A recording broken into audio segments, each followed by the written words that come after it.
All right, radio listeners, coming up in about 6 minutes are going to be able to hear Jon Ronson, who wrote the book, The Men Who Stare at Goats, that's now one of the big hit movies in theaters. We'll talk about that and the entire New World Order system with him in the next hour. Jesse Ventura here tomorrow with an exclusive. He's going to spill his guts here first on the inside details of his new national television program on the formerly Court TV, now True TV, called Conspiracy Theory. And I'll tell you, this comes from those of us that question the establishment view. It comes from our perspective.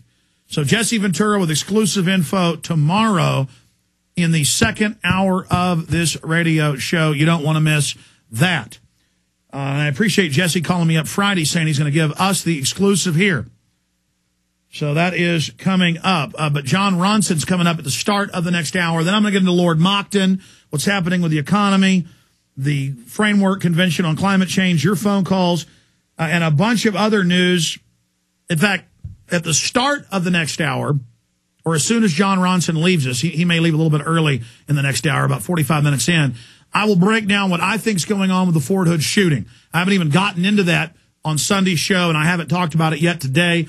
That's coming up in about 50 minutes from now. Right now, let's go back to Ricky in Georgia. Ricky, you had a point you wanted to make about trying to bring steam engine cars back. You can't do that.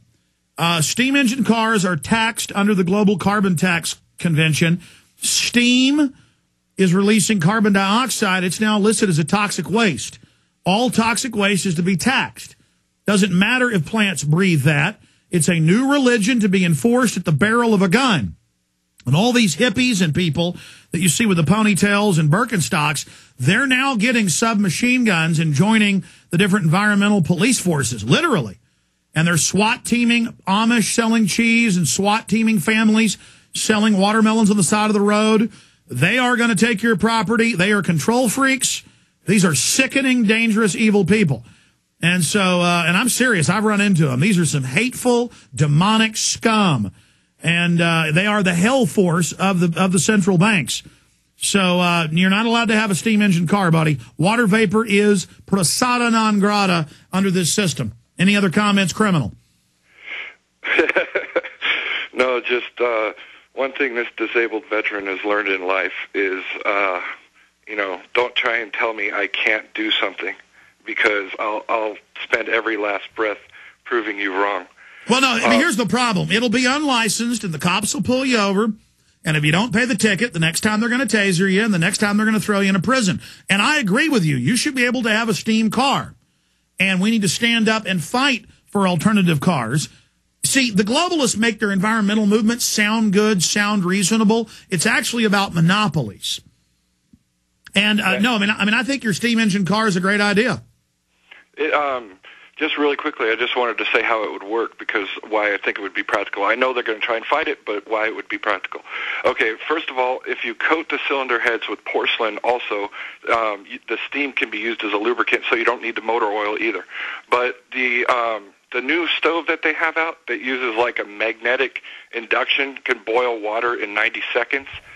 Why don't somebody use that technology in the fuel tank so the inside of the car doesn't actually get hot, just the tank does. Got water boiling in 90 seconds. You coat the piston heads in porcelain. You use the excess steam as lubricant. There you go. But see, we can't do that because we don't have any industry. The globalists stated, again, in their own policy reports many times, that they had to deindustrialize us before the bankers bankrupted us, because if they didn't deindustrialize us first, we would be able to rebuild.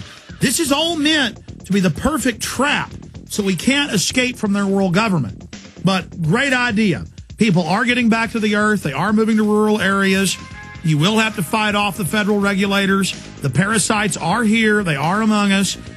But the good news is the people now know the government is criminal and is their enemy. We're live, ladies and gentlemen, for the next 45 minutes.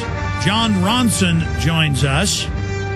Coming up, I'm going to play you a little sneak peek from Jesse Ventura's new television show coming up in December and January. Jon Ronson is a writer and documentary filmmaker. His books, Them, Adventures with Extremists. I'm in that one. And The Men Who Stare at Goats were international bestsellers. The Men Who Stare at Goats have been turned into major motion pictures starring George Clooney, Ewan McGregor, Kevin Spacey, Jeff Bridges. He also is the author of 2 collections, Out of the Ordinary, True Tales and Everyday Craziness, and What I Do, More True Tales of Everyday Crazies. He's written the popular Human Zoo and Out of the Ordinary columns for The Guardian, where he still contributes features. He currently writes and presents to Sony-nominated BBC Radio 4 series Jon Ronson On. And he also produced Secret Rulers of the World, a multi-award-winning documentary, 5-part documentary that I'm also in. And his most recent documentaries are Revered Death, Channel 4, Citizen Kubrick, and Robbie Williams and Jon Ronson, Journey to the Other Side, Radio 4. In the U.S., he is the contributor to Public Radio International's This American Life, JonRonson.com. Jon Ronson joining us via Skype for PrisonPlanet.tv viewers.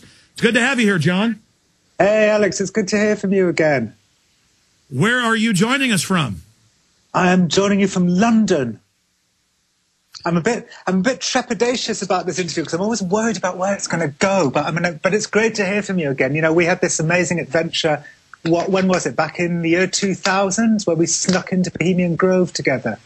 Yes. And then I wasn't supposed to talk about how you later went in there for liability purposes.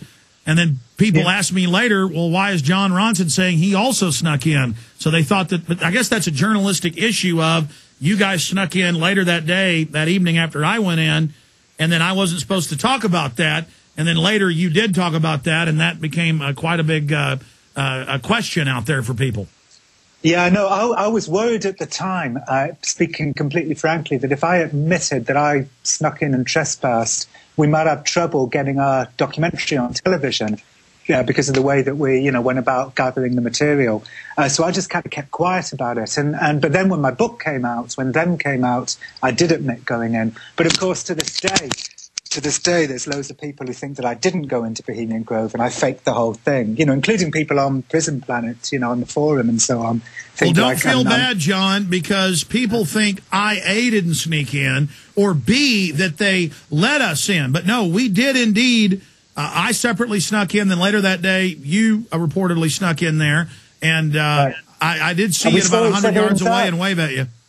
Yeah, absolutely. In fact, we walked past each other when we were surrounded by all that kind of strange, devilly iconography and all those kind of, owl sculptures. And we walked past each other basically, just keep walking, just keep walking. It was a mad night. I still look back on that as being probably the strangest night of my life. And one of the most enjoyable. Well, I think one of the big issues here is folks can't believe that I was able to sneak in and shoot that footage that you use in your television program, because so many other people got caught, got busted. But every time you read about a CBS News reporter or a People magazine reporter or Vanity Fair, they walk up to people and start asking reporter questions. What do they think's going to happen? There is a weirdness, though, to us getting in, because we both knew that in the days preceding our arrival, there were kind of FBI guys all over the local town and so on. But by the time we arrived, they'd all cleaned out. And we just walked in very easily. I walked up the drive, giving the security guard a kind of I rule the world wave, wearing preppy clothes. And you went in through the undergrowth, but we both got in incredibly easily. My guess is that these days, since your documentary and my book and documentary, it's going to be a lot harder to get into Bohemian Grove. But, maybe we spoiled the party for any other. I believe we have. In fact, they've reported that the security is out the wazoo now. Jon Ronson, stay with us.